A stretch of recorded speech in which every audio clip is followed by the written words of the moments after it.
All right, here we go. So Emor ala Kohanim, a lot about Kohanim, they have certain restrictions. Some of those restrictions apply even today. You know that they're not allowed to become tamei, for example, right? Even today, even if a Kohen is already tamei, it's not like that type of thing. Oh, I broke my fast already, I eat like a pig. No, it's not that type of thing. It's like every time a Kohen becomes tamei, it's another isur. So Kohanim today have restrictions. I'm sure you've seen that when God forbid somebody goes to a funeral, if it's not one of their 7 krovim, they have to stand in a different room. You guys, I'm sure you have a memory of that, right? Even Kohanim going to Beit HaKvarot have to stand on the side. Another very important rule that still applies, and I hope it's, I'm not touching any, is an issue sometimes with rabbis and their congregants. A Kohen cannot marry a divorced woman. A Kohen cannot marry a grusha. And that comes up. That's an interesting question. And even if it's the husband's dying.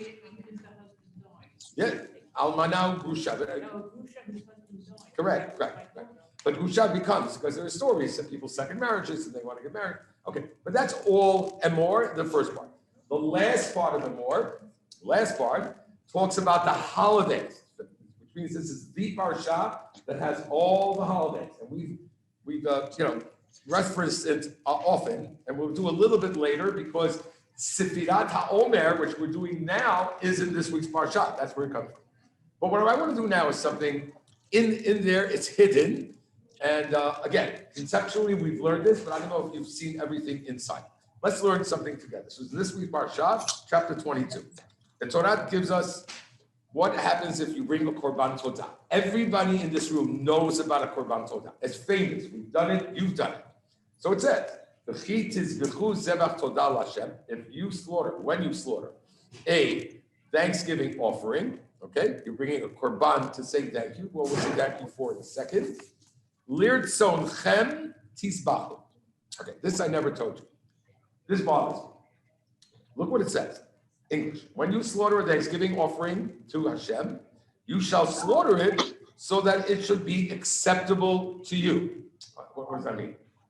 It's like, okay, you have detention and you better like it. Or it should be okay with you. Or I don't know what it is. I'm not understanding what that means. That you should be rotzeh. I said rotzeh. Yeah, I want to bring this korban. Obviously, you have to bring because God said you have to bring the korban. So put that in your mind. So Rashi is bothered by our question, and Rashi says an interesting thought. I love what Rashi says. I want to go deeper.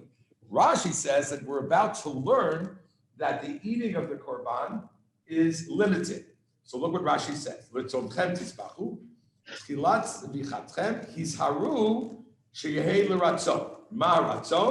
means, what should you want to do? Eat it at a certain time. With all due respect for Rashi, I'm still bothered by that. Again, either he has to bring it or he doesn't have to bring it. So is God saying, do this mitzvah and be happy with it? I don't have that anywhere else. It doesn't say, Ba'erev tochlu matzot, right? Lirtzonchem. Somebody understand where I am? Yeah? So put that in the back of your mind. We're going to bring it up later. Okay. Now I know you'll be listening because you're waiting for later. Lamed. It should be eaten on that day. Lo totiru mimenu at boker. Only a day. This is one of those things. You do not have extra time to finish the final. You have an hour and that's it. From the moment you bring the Korban Todah, by the way, Korban Todah is called a Korban Shlamim, from the word Shalem, complete. Does anybody know why it's called the Korban Shalem? There are 3 types of Korbanot. Is it Olah? Who eats from the Korban Olah? No one. You're seeing Olah. It goes all the way up to Hashem. What's the other type? Oh, that's nice. I'm in the middle of, I'm into animals right now. Yeah. She's right. You're right, and you're right. Chatat. Chatat is split. The Kohanim eats, Hashem eats, and I don't eat. Shlamim, Shalem, Shalom, everybody's happy. So the owner gets to eat the Korban Shlamim.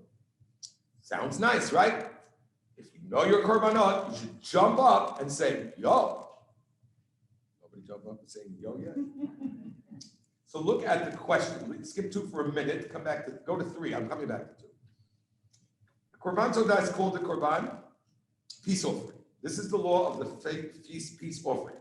If you shall offer it as a Thanksgiving. Okay, we got that. Oh, all of the peace offerings. There are other shlamim. There are holiday shlamim, olei regal regel, yeah, which are eaten for 2 days and a night. No, not bad. Wait a minute. All other korban shlamim have more time to be eaten. 2 days and a night. This one, nope. Korban Todah is eaten only for 1 day and the following night. Why? So you're probably sitting there saying, why is this Rabbi making me so crazy about korbanot? But the lesson is huge. So again, I've got 2 questions so far. Why does it say lir tzomchem? Correct? Guys, you forgot, I just told you a minute ago, right? That question. And why is the time of eating a korban todah less than other korbanot shlamim? Got it. Can we make that question even heavier? Take a look at 3. An additional enigma exists regarding this korban. In addition to the sacrifice itself, the Torah requires, so with this korban comes bread, mincha, okay? An additional enigma exists. In addition to the Torah requires to add, you ready? 3 kinds of matzah, 1 kind of bread, 10 loaves each. How many loaves of bread is that? 40. 30 matzahs and 10 lechem to be eaten together with the meat for that day and that night.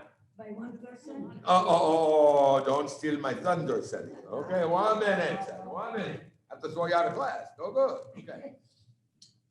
Who's in charge of this program? This is the only shlamim that has less time to do. So what do? They added the amount of food. Okay, I hope you sense what's about to happen. I hope. Ready? This is very exciting. Who brings the korban todah? So it's in the middle. I skipped 2. Who brings the korban todah? Ma katuv shama. It says it there, guys. Right. Rescued from a crisis, right? From a dangerous situation. Let's read what it says. The korban todah thanks offering is a sacrifice brought by one in gratitude because it says todah, right? To Hashem. And the list of particular people that are obligated to bring such a korban. Journey at sea, which in those days was very, very dangerous, very common. Across the desert, one who was freed from prison. Okay, I guess, yeah. And a sick person who was healed. So we're talking about somebody who came out of a crisis, got healed. Now he needs to bring a korban todah. So let's put everything together. You ready? With one more question. Am I Jewish or what? We're going to answer both questions with another question. Do you see Lamed? Lamed says, let's go back up to the Psukim. Lamed tells us the time of the korban. And then the Torah says, Lamed Bet. Can somebody tell me what mitzvah and aveira, just give it a good push. Make believe you're running away from school. See, kids don't understand. Lamed Bet. There's a mitzvah and an aveira. Anybody want to tell me what is the lo taseh and what's the aseh? Good girl. I'm a good lady. Good lady. Yes. Kiddush Hashem. It's a mitzvah to make a Kiddush Hashem. We say that to all our children. V'nigdashti. And it's an avera. What's the opposite? Not to do a chilul Hashem. Why is it here? I mean, it's not connected to the korban. It's a mitzvah. Do we not tell our children when we go in public, don't make a chilul Hashem, that they just bring a korban todah? No. Right? So why is this pasuk right in the middle of korban todah? That's the third question. And the answer is the following. When someone, God forbid, goes through a crisis, other people might be saying, where's God? Which means somebody's crisis might be a potential chilul Hashem. People might be saying, God's a mean person. Possibility. This person goes through what? The crisis, and clearly is rescued and saved. Whoa! That person needs to make a public statement. A public statement. And we're going to force him to make a public statement as much as he can. Where do you hit a Jew? In the pocketbook. He has to buy a tremendous amount of food, and it has to be eaten in 3 hours. What do you got to do? Invite the world. Everybody got it? And that's the whole point. How beautiful is that? And that's why it says v'nigdashti. You follow? Because that will cause a kiddush Hashem. And therefore, when somebody makes a sudat hoda'ah, as everybody heard about that, it's important to make people know about that. Yes. Yeah. I just wanted to say something. Yeah. So in camp, often the lights, the electricity goes out of power. And when I was in Camp Nesher, the first thing we all did when the power went out, we went to the canteen to eat the ice cream. Absolutely. You got 2 hours till the ice cream is gonna melt. I'm not kidding. I was the first one there. I was afraid it was the second one there. Because what's the thought? You got 2 hours, you gotta hop it in. So what do? You invite more people, eat as much ice cream as you can before it melts. How nice is that? I want to show you how deep this is. This last thing, I don't know if it's true. Okay. We want the person bringing the korban todah to get to such a level that even looking back, now that they're saved, maybe they'll even see that it was for the best. Maybe the Torah is saying, when you bring a korban todah, which is coming out of a what? Out of a crisis, try to get to the level of what? Lir tzon chen.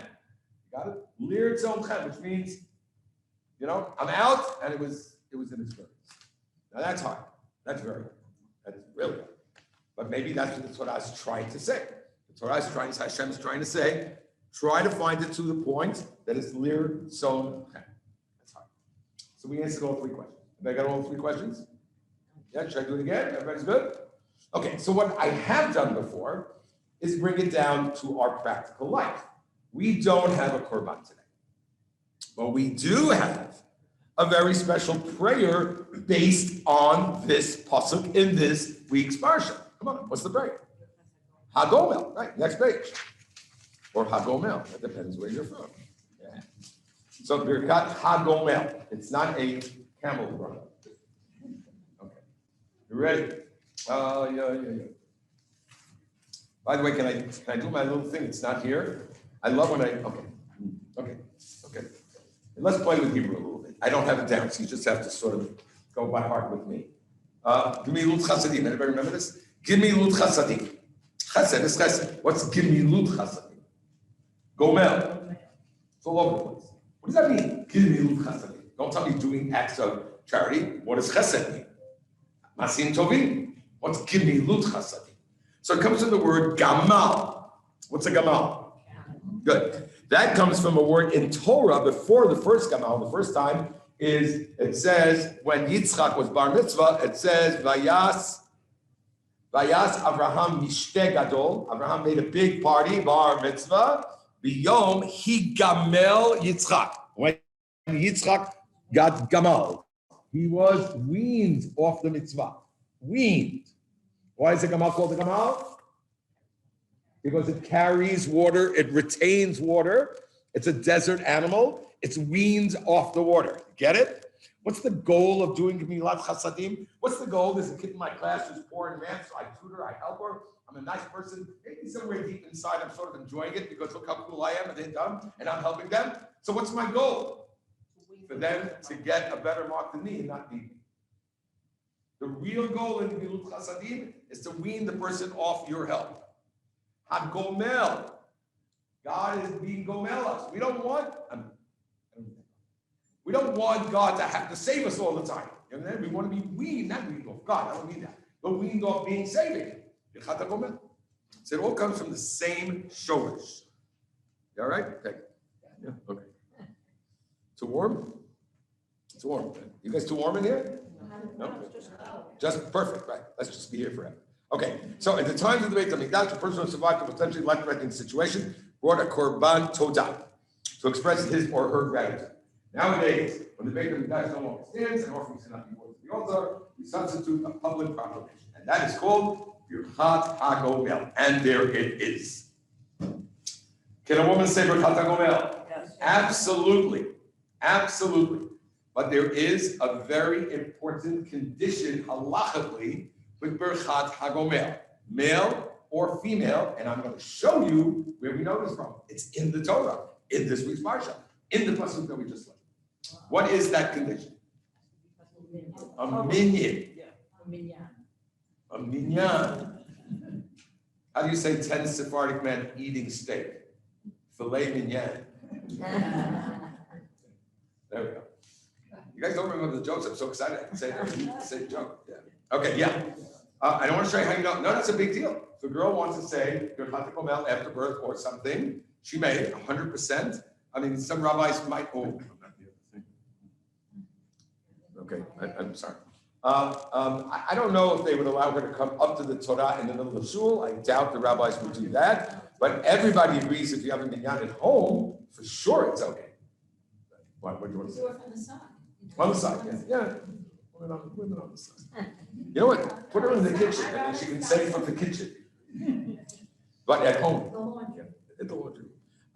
No, but there are many who do it at the house. They have I think some people even say, the Sephardic custom is a Zohar. I've heard women say that the night before the bris, they have a lot of people coming over to the house. So there are a lot of men there. So she said, and that's 100% kosher.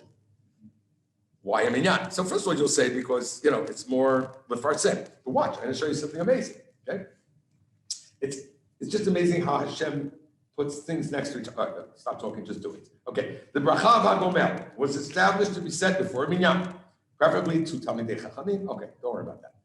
If there's no minyan available, one may not say HaGomel, which means this is not like a nice, No. On Shabbat. It could be Shabbat, it could be during the week. So they go to the other, 100%. Yeah. So, I mean, why not? Wouldn't you say the woman or somebody wants to say HaGomel, so you don't have a minyan? Big deal. Watch. So remember the pasuk we learned, you don't have to turn it around, we just learned it. V'nikdashti. Says the Gemara in Brachos. Ready? Those are two things you can read on your own. Says the Gemara in Brachot. Should we sing the Gemara song?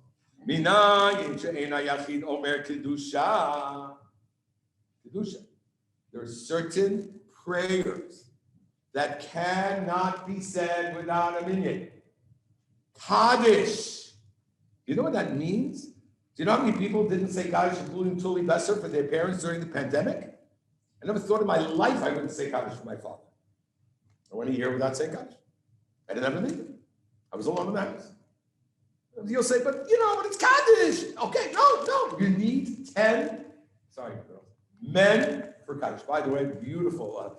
Ephraim Shapiro says this. It's just amazing how Judaism works. You have 9 Moshe and Aarons.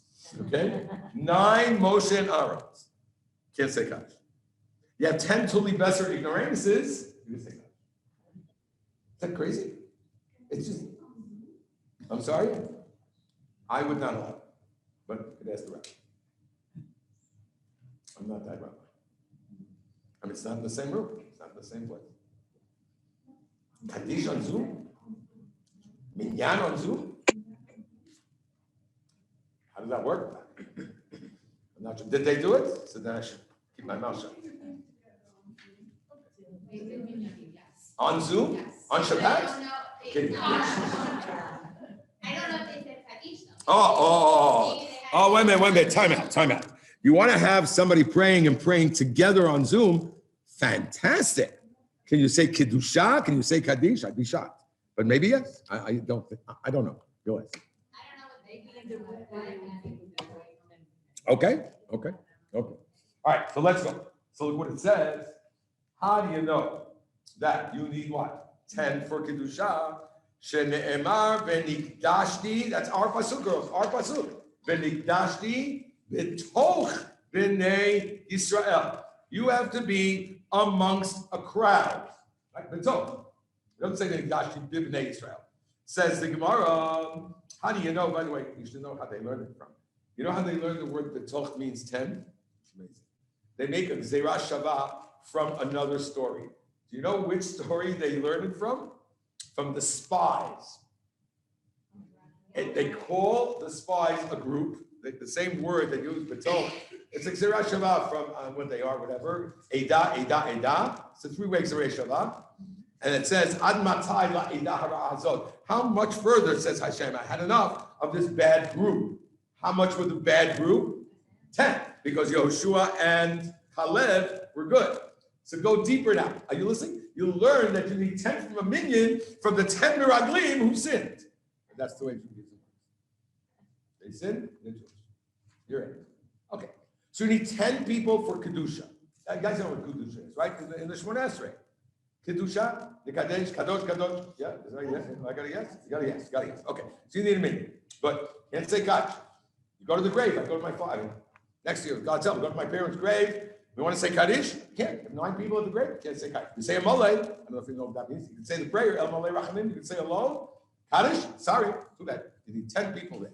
By the way, in Israel, there are tons of students. We'll do it for you if you give them money. That's what we do. We hire the guys. They come with a van, 20 guys. Got it. Why not? Okay. So you need a minion for certain prayers, right? So can we just flip back for a sec? Just for a sec. Where did this pasuk follow? No, in this week's Parashat. Korban Todah. Korban Todah. This pasuk follows Korban Todah. Korban Todah today is what? Birchat HaGomel. And therefore, Birchat HaGomel must be with a minion. Open and shut case. It's not even a rabbi sitting there going like this. Open and shut case. Hashem says, you need a minion for them. So just realize that. I guess with Farsim it's it, you know? To make you smile a little bit, I don't know if you ever heard this before. I don't have it down. Good. So just listen to the text. I think you should know this. Because somebody asked me this once, and I said it here in class. When do they say Gomel and Shul? At the end of the lane, at the end of Sefer Torah. Or when the person goes up himself, right? But usually they say it at the end. Anybody want to tell me why? So people say, sure, Rabbi, you want to say it in front of a Sefer Torah? Okay, I love that answer. I never heard that before about anything else. There are many brachos we say, right? You want to say Shechianu, you take out a Torah, you say Shechianu? You know what the answer is? Because that's when most of the Jews show up in shul. I'm serious, that's the answer.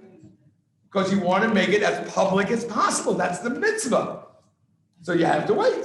I would have said make a good Kiddush because you have JFK Jews. You know what JFK means? Just for Kiddush. Yeah.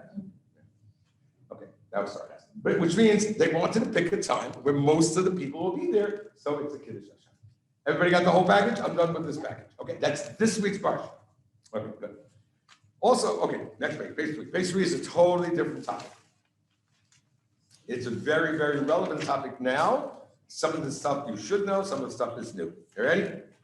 Okay, so first of all, there is a tremendous misunderstanding of the word Omer. Okay. The word Omer does not mean count. Get that out of your head, right? I'm doing Omer. No, you're not doing Omer, okay? You see this fuzz on my face?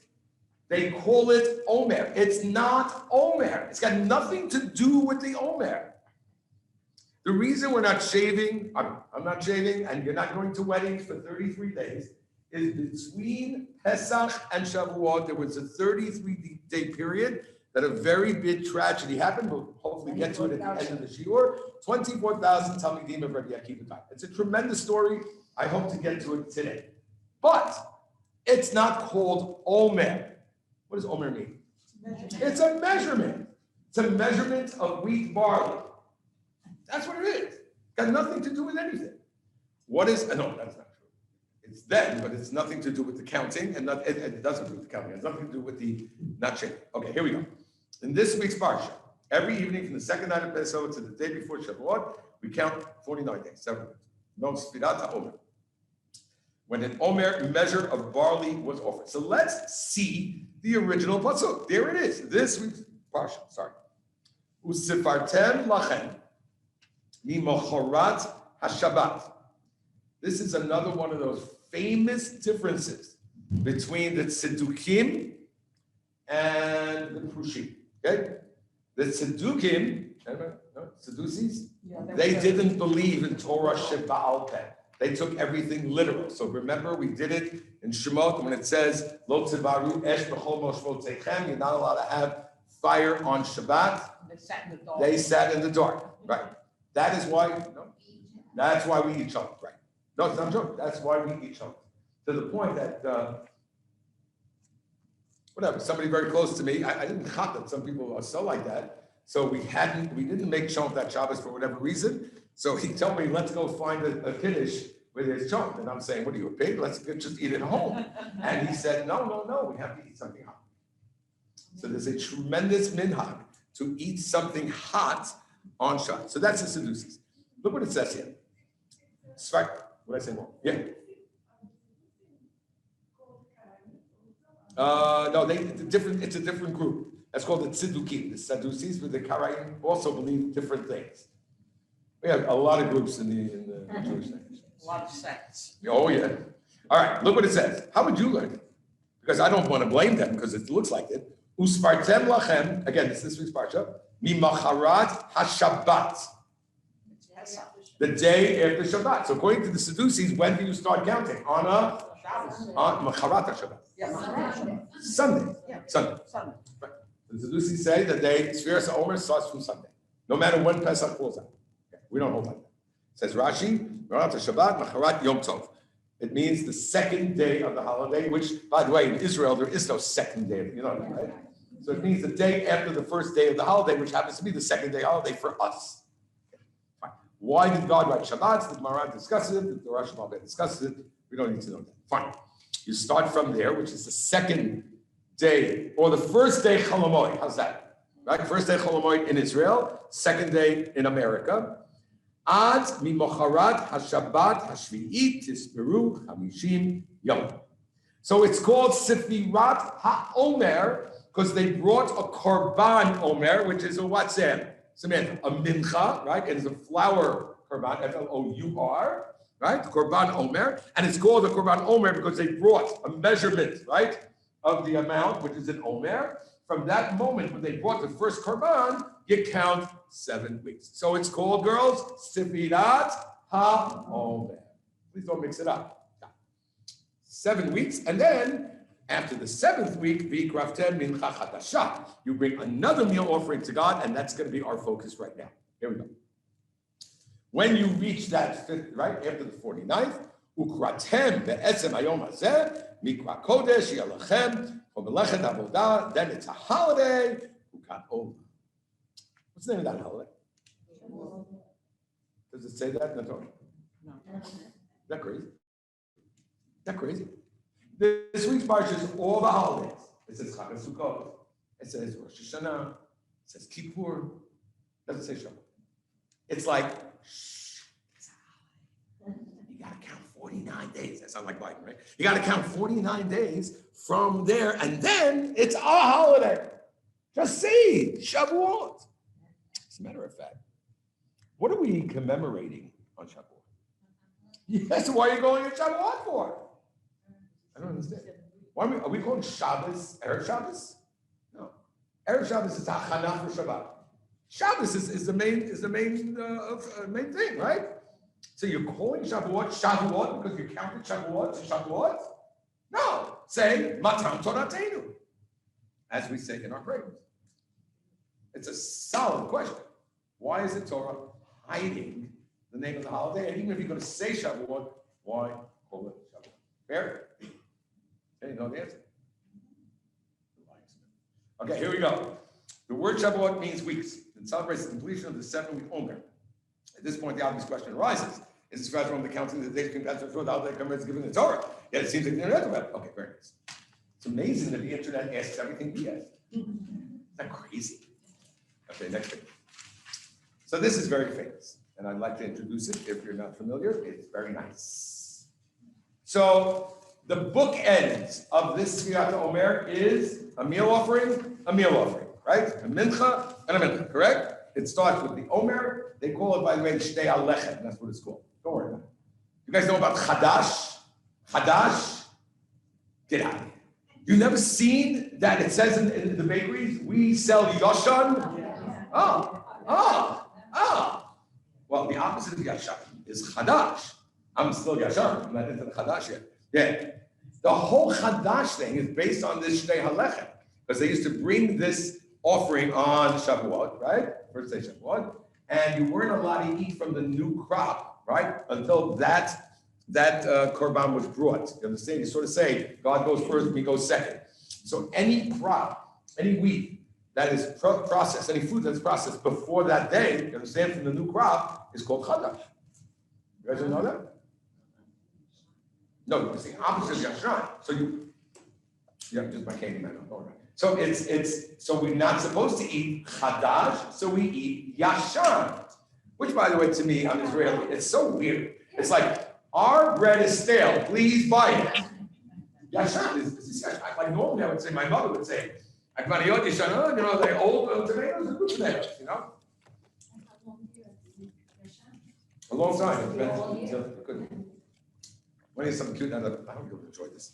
Sometimes you have to tell people that, you ever heard of Rav Kook? Very famous. So Rav Kook worked with the Zionists, but Rav Kook came from a Hasidic background.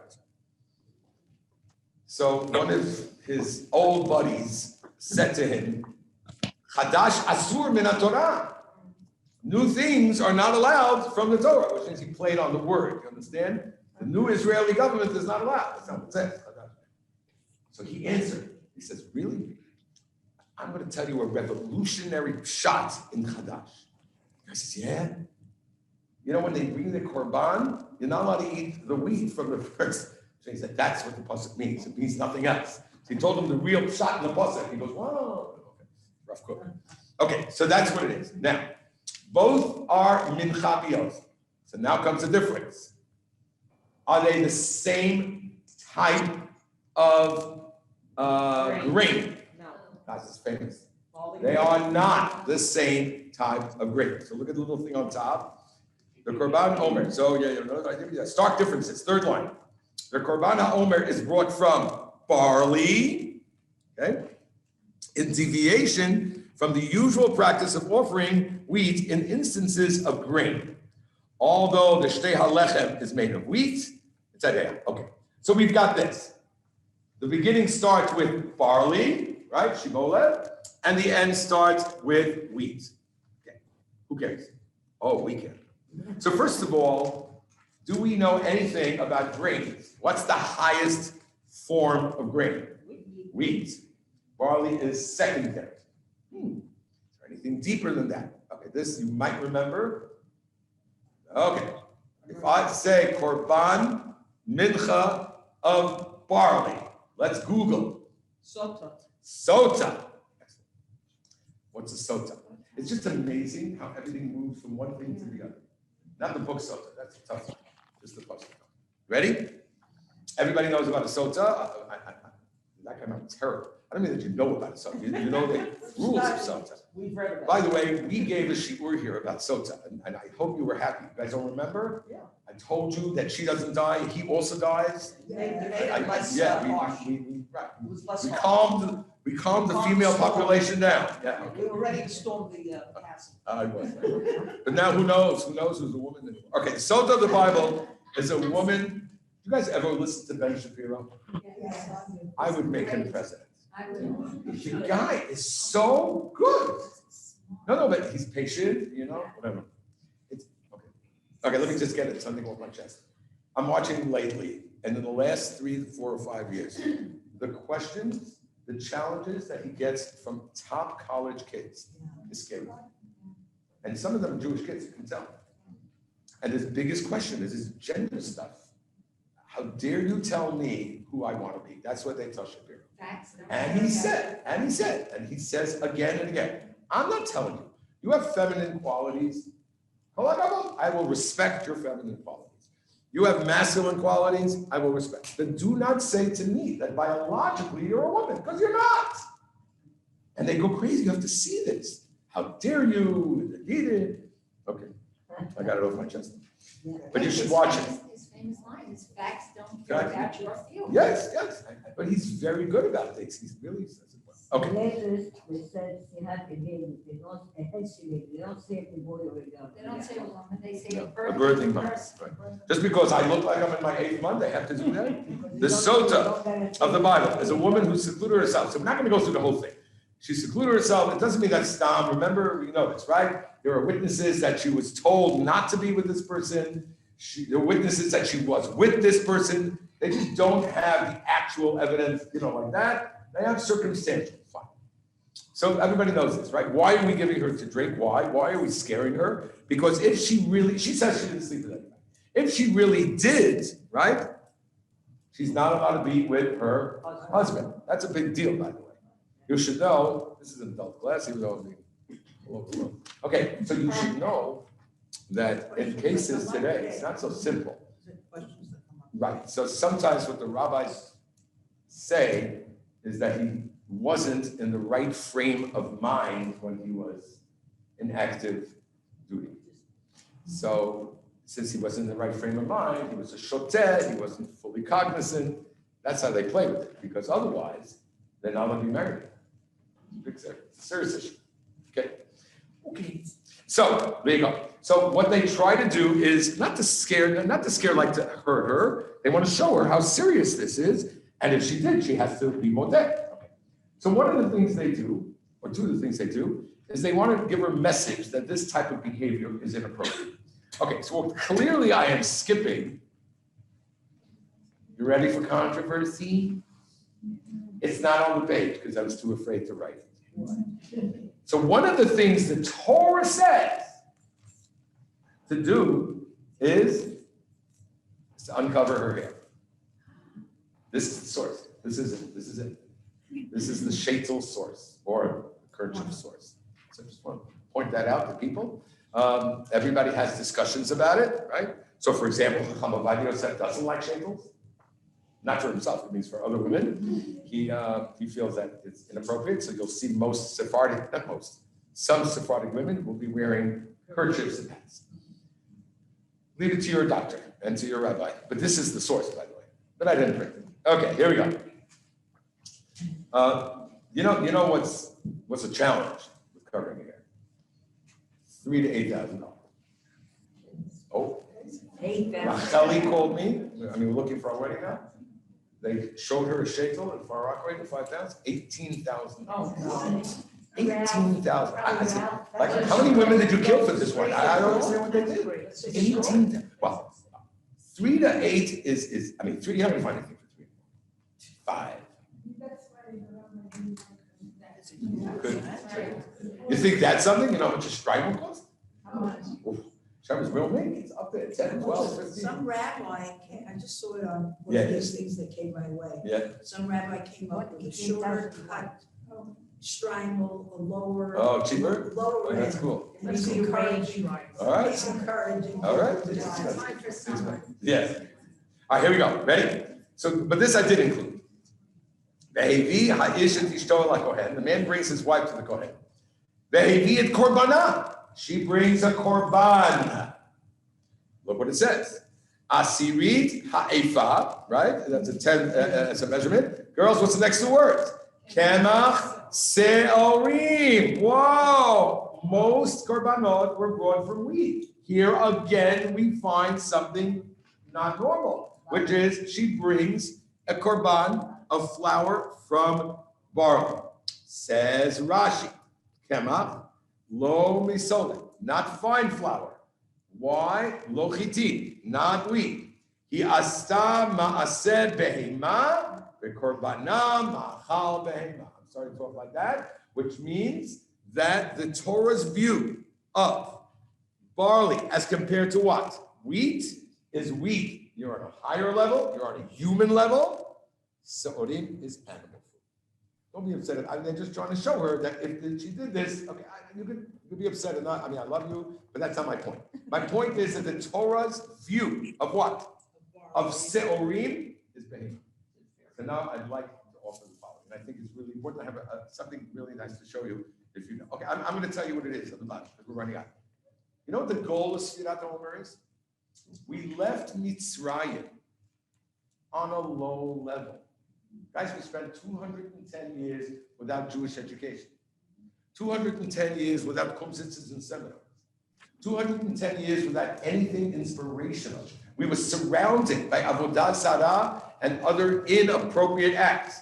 So our character was flawed. was flawed. As a matter of fact, I don't know. It says that if Hashem would not have waited even longer, it would have been gone.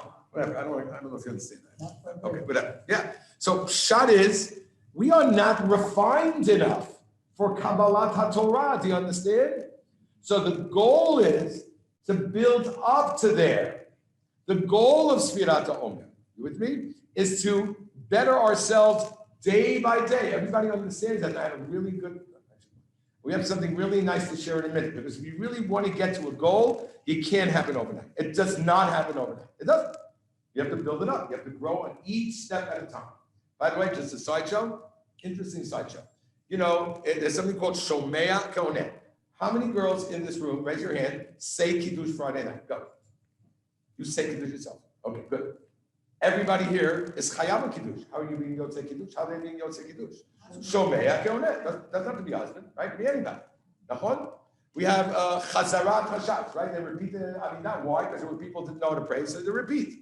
How many girls here said the bracha al Mikra Megillah? Nobody. Okay, here we go. Unanimity. Yeah. Okay. Well, but you're chayav in Megillah. You're chayav in Megillah because the Chazan said. I didn't say it either. We said that all the time. You guys know that, right? Good. Can't do Omer with Shomei HaKoneh. That's the halacha. Sfirat HaOmer cannot be done. As a matter of fact, if you ever go to a shul at night, Ma'ariv, any shul, you'll hear the rabbi say Sfirat HaOmer first, or the chazan. They do that because you should not forget, mix up which the day is. You understand? And he says the bracha, we say Amen, and then we go, wait, he just said the bracha. Why are you saying the bracha? Because it can't be Yosef. You know why? Because the goal of Sfirat HaOmer is for you to improve yourself. No other guy can improve you. You have to count. It's your count to improve. And now we understand why it's called Shavuot. Because Matan Torah would be Matan Torah, you guys with me? If not for the counting. Down, we have to leave. So the Torah is telling you, no, it's called Shavuot, or we're not even going to tell you the name of the holiday, because you have to have taken those 49 steps. You know, like the 12-step program? Those 49-step program. Is that nice? Next page.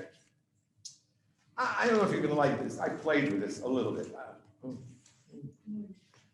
Sapir v'Yahalom. Anybody name their daughter Sapir? What does Sapir mean? It's a sapphire. Yeah. It's a diamond. Look what it says here. It's known as, anybody into this? I don't know if it's true. I just Googled it. Known as the wisdom stone. Each color of sapphire brings its own particular wisdom. Excited? Releases mental tension. You're gonna look great. And spiritual confusion. Yada, yada, yada. So if you're into this, anybody want to investigate this further? But I can't look Did it quickly and it wasn't my path. If this is true, that sapphire, right, sapphire, has those qualities, we could connect it to the word usfartem lachem. You understand? Which means you have to become a better person with the qualities of a sapphire. Something nice. There's a very famous, his name is Rabbi Loki Ansky. Nobody ever heard of him? He's in Silver Spring, Maryland. He writes Aaron Lopiansky. You should look him up. He's fantastic. He was in my 8th grade. We were together. And he's there. Okay. He's a big rabbi. And he's a wonderful guy. He writes beautifully. See, he said a really nice point connecting it to Shavuot. I want to read it with you. So he wrote this after the pandemic. Ready? And when it's all over, you see it right under the picture. Yeah. When it's all over, when Corona finally recedes, we will be different people, very different, totally changed people. After weeks of not being able to enter a shul, we will enter with awe, trepidation. Are you sensing this sarcasm yet? Yeah. Knowing that davening in the shul is a privilege. We will eagerly await Chazarat Hashatz, anticipating the opportunity to say Kedusha. We will wait for that final Kaddish so we can answer yet another Amen Yehi Shmei Rabbah. We will understand the stresses our wives face at home and the challenges of our children. We will realize the debt of gratitude we owe their Rebbeim and Mechanchim as teachers. We will understand what it means to be lonely and alone, and we will allocate time to reach out to the lonely, especially the less pleasant ones, and we will do none of the above. A little cynical. He's right. He's right. What happened? What? Yeah. It's horrible that the children should. Oh, okay. I'm not here to that. sometimes moving things cause us, oh, amen. So the rabbi's point, and it's in the next point, so let me just do it for you. Real change won't happen in a minute, even though it was a scarring experience. Because it's just, that's not how it works. It has to be a buildup. It has to be a daily going. You go on the next step. I'm higher today than I was yesterday. And that will bring real change. So he connected it to Sfirat HaOmer. He's saying that's the goal. Because you really can't do it, boom. Well, here's a great story I actually told last summer. I'm just coming in. It's not this point, but let's see, Gene, remember this story? Okay, here it goes. I just tell the story. Yeah. I know. Here it goes. So this Rosh Hashiva was in a taxi, and this driver, Israeli drivers, army guy, he told the rabbi, oh, I got to say this unbelievable story. Snake, unbelievable story. What's the story? He says, we were someplace in the desert and, doing work for the army. And all of a sudden, one of our boys gets up screaming. A huge snake was around his throat, choking. And everybody's screaming, what do we do? So there was one guy there, this guy, he says, okay, everybody yell with this guy, Shema Yisrael. And they all yelled Shema Yisrael. Real story. And the snake slithered off and was over. So the guy said, the rabbi says, really? He says, yeah, and that guy became a Balshu. He goes, and you? He says, wasn't around my neck. True story. It's such a deep story. That was going to do with me. But you were just there. You saw what happened. Okay. So Rabbi Lopiansky is saying that that's the goal. And he brings a pasuk that's so beautiful. Look at the bottom. Pasuk in Tehillim. We say it all the time. It's at the bottom of the page. Okay. Linot yameinu kein hoda. Teach the number of our days. What are we asking God for? Do we want to know, God, when am I going to die? Maybe that's a shot. I don't know. But linot yameinu, he learns, kein hoda, v'navi levav chokhmah. We will acquire wisdom by going day by day. I happen to like this, so that's that. Okay. The last page is the most famous thing that I actually say for this time of the year. I don't know if you remember.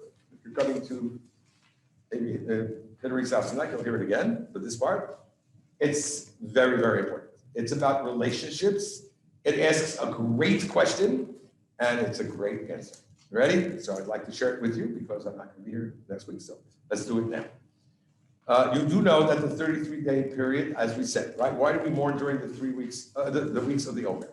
Talmud tells us that Rabbi Akiva had 24,000 students who tragically died during the Omer period because they did not treat each other with sufficient respect. Important to look at the actual statement.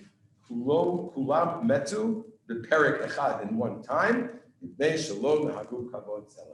Sideshow, Charlie Harari has a very good video. I didn't bring it, I could, about heroes, And he counts Rabbi Akiva as probably the most pronounced hero of all time. Why? Rabbi Akiva, by the way, he was about tshuva, Garrett, okay, which means for 40 years he didn't learn Torah. His wife believed in him. Just crazy. Do you know what inspired Rabbi Akiva to all of a sudden at the age of 40 turn to Torah till the age of 120? Water on the stone. Crazy. I'll tell you what my rabbis taught me. He was a shepherd and he watched a rock and there was a little drop of water above and a little drop and the drops made a hole in the rock. And he goes, wow! Girls, should I bring it to the school? Every kid's going to be like very flim now. So his thought was, look, even a rock that's so hard with persistency and softness, you may go. You know what that teaches me as a teacher? You never know what inspires you. You never know. This could be an inspiration. This could not be an inspiration. You never know. It's important to know. Could be that everybody is created in a different way, that certain things inspire. Nice side lesson. Why was he a hero? Built a yeshiva of 24,000 people that was starting to learn Aleph Bet in 40. Do you know what that means? 24,000? I don't know who his financial director was. 24,000. That's great. Look at the student, the parent body. Great, women's thing. Okay. Unfortunately, they all died. Guy builds up a life of 24,000 people. The whole yeshiva is destroyed. Not only that, for those who know Jewish history well, he was Bar Kokhba's guy. You guys know that? Bar Kokhba, rebellion against the Romans. Yeah. So he was the man. He actually thought Bar Kokhba was going to bring Mashiach, but he wasn't Mashiach. Look it up. Failed. They all died. What did he do? Did he go to Florida and retire? No. He started another yeshiva. He went to a different place. And how many people were in his yeshiva? 5 students. I'm trying to even picture myself in such a thing. 5 students after 24,000. And everything we have today in Gemara, all those students. Okay. Lo nagu kavod to this. Ready? At first, this seems quite shocking. This is, again, I know I say this a lot, but it is my favorite question. You ready? So let's sing Yeshiva Boys Choir. Emor, Rabbi, Ze klal gadol haTorah. Rabbi Akiva says the most important principle of the Torah is ve'ahavta. Whoa, one second. So let me get this right. Rabbi Akiva, right, who represents the ahavta l'recha kamocha. He's the man. He's the ahavta l'recha kamocha guy. He wears t-shirts that says ahavta l'recha kamocha. His students didn't respect each other. Sounds like a teacher like me. Like, what is that? Is that a fair question? It's a very fair question. I mean, I'm going to push myself. Yes, it's an excellent question. What's the chapter? And what does it teach us? Looking closely at the Talmud, we see that it says they lacked kavod. What we then need to understand how kavod differs from ahava. So I'm going to put this down for a minute because I really want to get into it. Tonight, I'm not pushing tonight. If you're coming, you're coming. You know, I have a class. Tonight I'm going to talk about how to work with. Do you guys know what 360 app is? Yes, yeah, life. I'm sorry to hear that. Life at 360. For those, it means that you're basically put a tracker on your kid. It's a tracker. Doesn't it? Okay.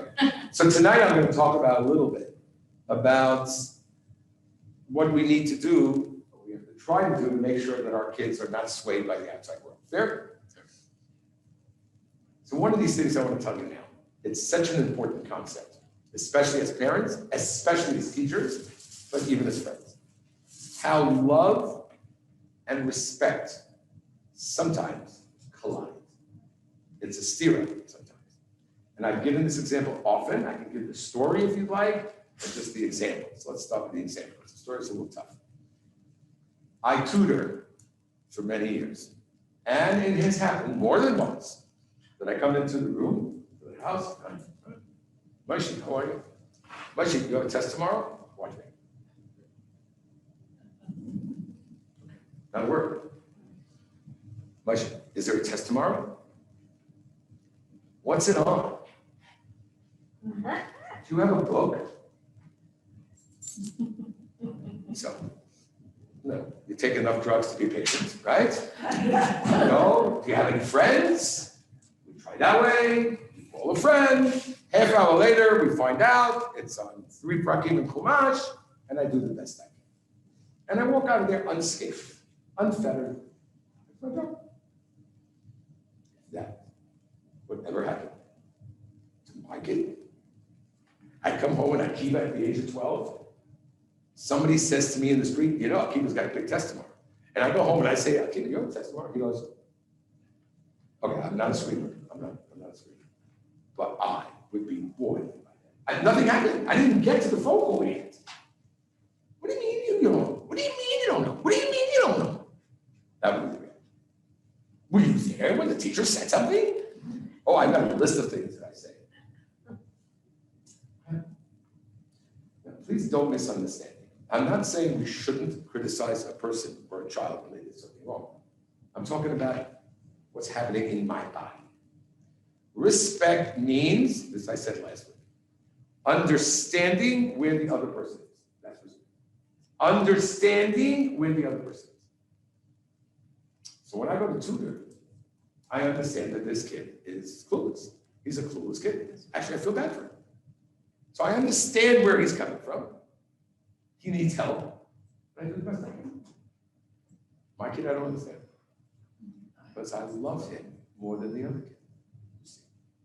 Love, I'm sorry you have to hear this again. Love sometimes interferes with respect. I'm not able to be respectful of that other person because I love them so much. You don't have to be careful of that? Most people in kiruv, people who want to work in making other people do mitzvot. Somebody who's not shomer shabbos, right? Wearing 50 earrings, right? So the rabbi is sort of saying, I love you so much and I need to save your soul. Okay, you walk in like that? No. You're not understanding where he or she is. You didn't start. Okay, let's take the ultimate. Una cosa no es perfecta. Somebody's doing something harmful to themselves. A friend, a child. Something harmful. Cutting themselves, drugs. I am ready. I'm not the biggest professional. I am ready to have a conversation. What's my goal? Trying to get to where that kid is. Can you imagine you as a mother walking into the room and finding paraphernalia in the room? Now, I'd like to hear your conversation. Because you love the person. So that's what we're learning from you. That no matter what, if we love a person, we have to learn how to be able to take the step back. It's very hard, guys. It's very, very hard.